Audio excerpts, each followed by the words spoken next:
당신은 지금 이 순간에도 소중한 돈을 잃고 있으며 아무것도 하지 않고 가만히 앉아만 있어도 매달 약 8만 원 정도가 통장에서 조용히 증발하고 있습니다. 1년이면 약 100만 원이라는 큰 돈이 사라지는 셈인데 아마 많은 분들은 은행 앱의 잔액 숫자가 그대로라며 제 말이 무슨 소리인지 의아해 하실 수도 있습니다.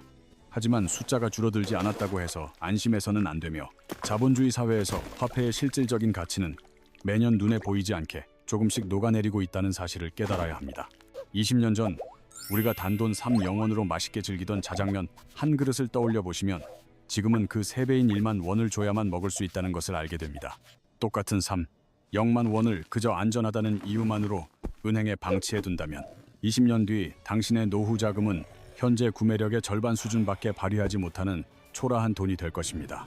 은행 직원들은 결코 당신에게 이런 냉혹한 진실을 말해주지 않는데, 왜냐하면 고객들이 이 사실을 깨닫고 투자를 시작하기 위해 예금을 빼가는 순간 그들의 장사는 끝나기 때문입니다.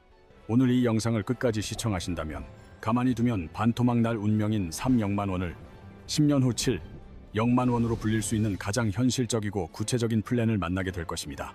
본격적인 시작에 앞서 구독과 좋아요를 부탁드리며 지금부터 우리는 은행이 철저히 숨기고 싶어하는 3가지 핵심적인 진실과 마주하며 부의 길을 찾아 떠날 준비를 하겠습니다.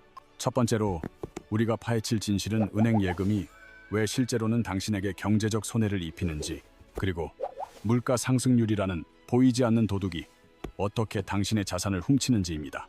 두 번째로는 3영만 원이라는 목돈을 한 번에 모두 투자하는 거치 방식이 좋은지, 아니면 시간을 두고 나누어 넣는 적립 방식이 유리한지에 대한 명확한 해답을 드릴 것입니다.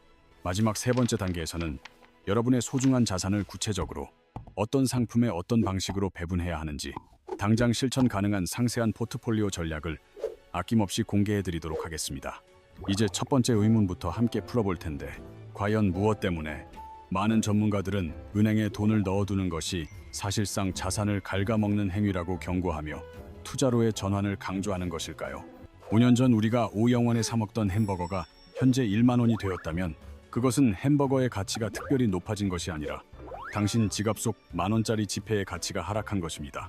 마치 스마트폰 배터리가 시간이 지날수록 효율이 떨어지는 것처럼 현금이라는 자산 또한 시간이 흐를수록 그것으로 살 수 있는 물건의 양이 줄어드는 숙명적인 특성을 가지고 있습니다.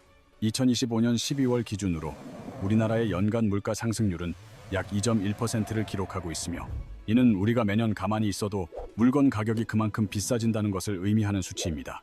반면 지금 은행 예금 금리는 연 3% 정도를 제시하지만 여기서 이자 소득세 15.4%를 떼고 나면 당신의 손에 실제로 쥐어지는 실질 수익은 2.5% 수준에 불과합니다.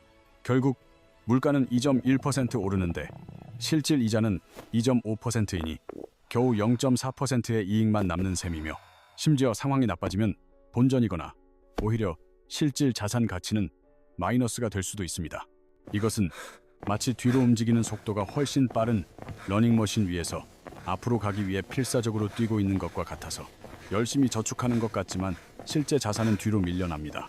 3영만 원을 예금하면 1년의 이자로 약 75만 원을 받지만 같은 기간 물가 상승으로 인해 3영만 원의 실제 구매력은 63만 원이나 사라져 결국 제자리 걸음을 반복하게 됩니다. 10년이라는 긴 시간이 흐른 뒤 통장에는 여전히 3영만 원이라는 숫자가 찍혀 있겠지만 그 돈으로 살 수 있는 가치는 현재의 이 600만 원 수준으로 뚝 떨어져 있을 것입니다. 그렇다면 은행이 아닌 대체 어디에 소중한 자산을 맡겨야 하는지, 우리는 이제 전 세계 부의 중심인 미국 주식시장으로 시선을 돌려야 할 때입니다. 미국을 대표하는 500개 기업의 성적표인 SP500 지수는 1957년부터 지금까지 온갖 위기 속에서도 연평균 약 10%라는 놀라운 수익률을 기록해왔습니다. 여기서 앞서 언급한 물가 상승률을 제외하더라도 실질적인 자산의 수익률은 약 7%에 달하며, 이는 장기적으로 자산의 크기를 바꾸는 엄청난 힘이 됩니다. 은행 예금의 실질 수익률이 0% 근처에서 머물며 제자리 걸음을 하는 것과 비교하면 미국 지수 투자는 여러분의 부를 키워줄 강력한 엔진이 되어줄 것입니다. 하지만 이 대목에서 많은 분들이 현재 미국 주식 시장이 너무 비싼 것은 아닌지, 지금 들어갔다가 고점에 물리는 것은 아닐지 깊은 고민에 빠지게 됩니다. 실제로 냉정하게 지표를 살펴보면 지금의 미국 시장은 역사적인 평균치와 비교했을 때 상당히 높은 가격대에 형성되어 있는 것이 부정할 수 없는 사실입니다. 전문가들이 시장의 거품 여부를 판단할 때 가장 신뢰하는 도구 중 하나는 바로 노벨 경제학상 수상자 로버트 실러 교수가 고안한 CAP 비율입니다. 이는 주식 가격을 기업의 지난 10년간 평균 이익으로 나누어 보는 지표로 마치 아파트 가격이 월세에 비해 얼마나 비싼지 측정하는 것과 유사합니다. 2025년 12월 기준으로 이 CAP 비율은 약 40배 수준에 도달해 있으며 이는 기업이 버는 돈에 비해 주가가 매우 높게 책정되어 있음을 시사합니다. 역사적 평균이 약 17배 정도임을 감안하면 현재 시장은 2배 이상 비싼 상태이며 과거 이 수치에 도달했던 시기는 단 2번뿐이었습니다.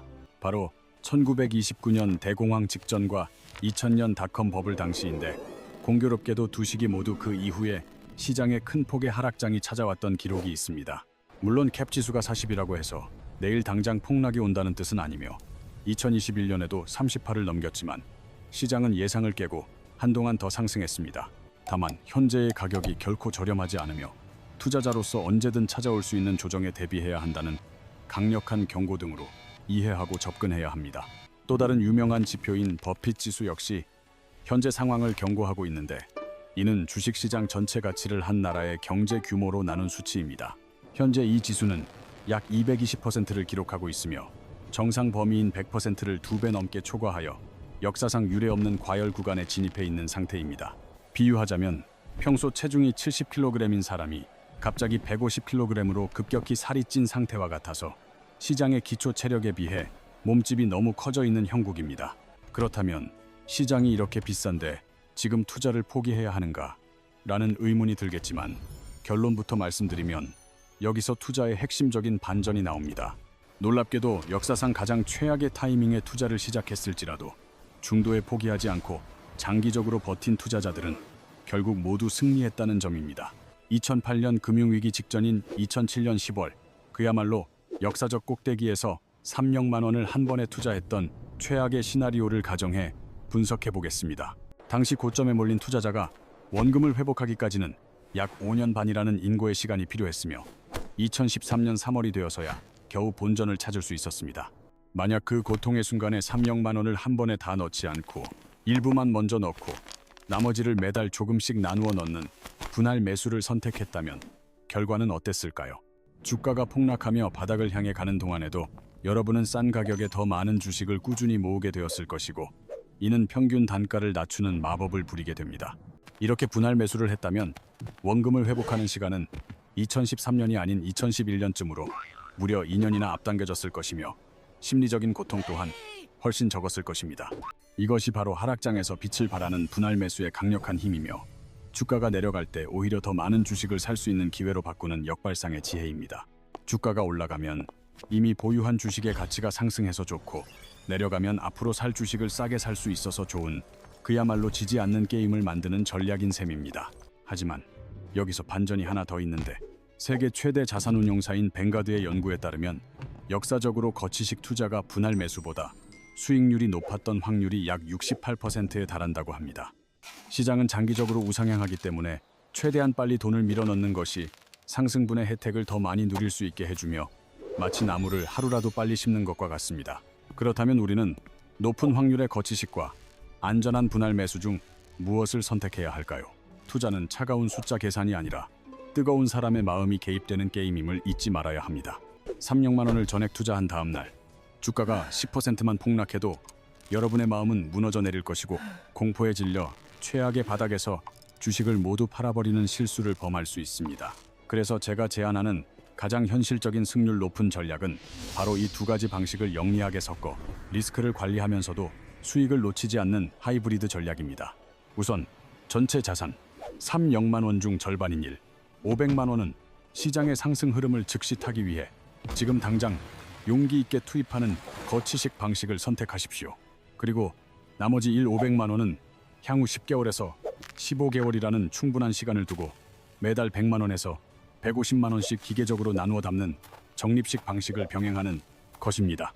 이렇게 하면 시장이 계속 오를 때는 미리 넣은 500만 원이 수익을 내주고 혹시라도 시장이 조정을 받으면 남은 돈으로 저가 매수를 할 수 있어 마음이 평온해집니다.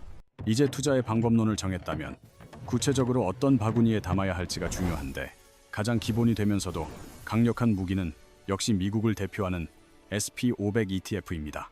애플, 마이크로소프트 같은 혁신 기술주부터 코카콜라처럼 탄탄한 소비재까지 전 세계를 호령하는 500개 우량 기업에 내 돈을 골고루 분산하여 심어두는 것과 같습니다. 마치 영양소가 완벽하게 설계된 식단처럼 어느 한 산업이 일시적으로 흔들리더라도 전체 포트폴리오는 큰 타격 없이 굳건하게 자산을 지켜내며 성장할 수 있게 해줍니다. 조금 더 공격적인 성향을 가진 분들이라면 기술주 중심의 나스닥 100 지수를 고려해 볼 수 있는데, 이는 SP500보다 변동성은 크지만 그만큼 폭발적인 수익률을 자랑합니다. 실제로 최근 10년간 SP500이 연평균 12% 상승할 때 나스닥 100은 연 18%라는 놀라운 성적을 거두었으나 하락장에서는 그만큼 더 깊은 골짜기를 경험해야 함을 명심해야 합니다. 비유하자면 SP500은 안정적인 승용차를 타고 고속도로를 달리는 것이고, 나스닥 100은 훨씬 빠르지만 그만큼 위험한 오토바이를 타고 질주하는 것과 같은 차이입니다. 만약 여러분이 3억만 원을 투자한다면 SP500에 2억만 원, 나스닥 100에 1억만 원 정도로 배분하여 안정성과 수익성이라는 두 마리 토끼를 동시에 잡는 것을 추천합니다. 이제 투자의 성공을 결정짓는 마지막 열쇠는 바로 세금이며, 똑같은 수익을 내고도 세금으로 큰 돈을 떼인다면 장기적인 복리 효과는 크게 반감될 수밖에 없습니다. 미국 주식을 직접 매수하면 배당금의 15%와 매매 차익 250만 원 초과분에 대해 22%라는 무거운 양도소득세를 내야 하지만, 우리에게는 이를 막아줄 ISA라는 강력한 방패가 있습니다. ISA 계좌는 연간 200만 원까지의 이익에 대해 세금을 전혀 매기지 않으며, 이를 초과하는 수익에 대해서도 일반 계좌의 절반 수준인 9.9%의 낮은 세율만 적용합니다. 특히 여러 주식 중 하나에서 손실이 났을 때 이익과 손실을 합쳐서 전체 순이익에 대해서만 세금을 계산해주는 손익통산 기능은 오직 ISA만의 엄청난 장점입니다. 비록 ISA에서 미국 주식을 직접 살 수는 없지만 국내 거래소에 상장된 미국 지수 추종 ETF를 활용하면 세제 혜택은 극대화하면서 미국 성장의 결실을 그대로 누릴 수 있습니다. 그럼 이제 3억만 원의 목돈과 매달 90만 원의 저축 여력이 있는 분들을 위한 가장 구체적이고 실전적인 마스터 플랜을 정리해드리겠습니다. 가장 먼저 ISA 계좌를 개설한 뒤 3억만 원 중 절반인 500만 원으로 국내 상장된 SP500 ETF를 즉시 매수하여 시장에 발을 담그십시오. 이때 환노출형 상품을 선택한다면 주가 상승뿐만 아니라 달러 가치 상승에 따른 환차익까지 노릴 수 있어 경제 위기 상황에서 자산을 더욱 견고하게 지킬 수 있습니다. 나머지 500만 원은 별도의 통장에 예치해두고 향후 10개월에서 15개월 동안 매달 100만 원에서 150만 원씩 기계적으로 추가 매수하며 평균 단가를 관리해 나가는 것이 핵심입니다. 시장이 하락하는 달에는 오히려 주식을 싸게 살 수 있는 정기 세일 기간이라고 긍정적으로 생각하며 흔들림 없이 정해진 금액을 투입하는 용기가 필요합니다. 다만 ISA의 연간 납입 한도가 현재 2억만 원이므로 500만 원을 먼저 넣었다면 나머지 금액은 연도를 나누어 입금하거나 일반 계좌를 적절히 섞어 활용하는 지혜가 필요합니다. 매달 저축하는 90만 원의 경우 정부 지원 혜택과 높은 이자를 동시에 누릴 수 있는 청년 노약 계좌 같은 상품이 있다면 반드시 최우선적으로 유지하시기 바랍니다. 그러고도 남는 여유 자금이 있다면 이를 활용해 나스닥 100 ETF를 조금씩 모아가면서 포트폴리오에 강력한 성장 엔진을 추가하는 전략을 추천합니다. 이 모든 과정은 눈앞의 일희일비가 아니라 10년, 20년 뒤에 평온한 노후를 설계하는 장기적인 관점에서 진행되어야 함을 다시 한번 강조드립니다. 물론 1년 안에 전세 보증금이나 자동차 구입 등 목돈을 써야 할 계획이 있다면 원금 손실의 위험이 있는 투자보다는 안전한 은행 예금을 활용하는 것이 맞습니다. 또한 작은 변동성에도 밤잠을 설칠 정도로 스트레스를 받는 성향이라면 수익은 적더라도 심리적 안정을 위해 예금을 선택하는 것이 본인의 삶의 질을 위해 나을 수 있습니다. 하지만 분명한 것은 3억만 원이라는 거금을 10년 이상 방치할 생각이라면 은행에 두는 것은 물가라는 흰개미에게 내 돈을 매일 갉아먹히게 두는 확실한 손해라는 점입니다. 역사는 단기적인 소음 속에서도 결국 기술이 발전하고 기업이 이익을 내는 한 자본주의의 주식시장은 우상향한다는 진리를 우리에게 반복해서 증명해 왔습니다. 지금 시장이 비싸 보이는 것은 사실이지만 망설임으로 인해 놓치는 시간의 가치가 훗날 여러분이 치러야 할 가장 비싼 비용이 될 수도 있음을 기억하십시오. 오늘 여러분이 내리는 결단이 20년 뒤에 여러분을 미소 짓게 할 것이며 저희는 여러분의 현명한 투자 여정을 언제나 응원하며 더 좋은 정보로 함께 하겠습니다.